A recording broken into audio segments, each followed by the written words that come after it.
Si Simon, na kilala bilang isang makapangyarihang salamangkero, ay namangha.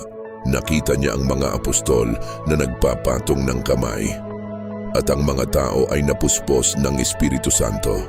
Sa pagnanasang magkaroon ng ganitong kapangyarihan, lumapit siya kay Pedro.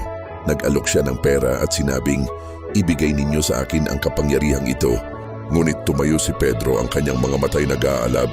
"Mapahamak ka nawa at ang iyong salapi." Dagdag pa niya, "Akala mo ba mabibili ang kaloob ng Diyos?"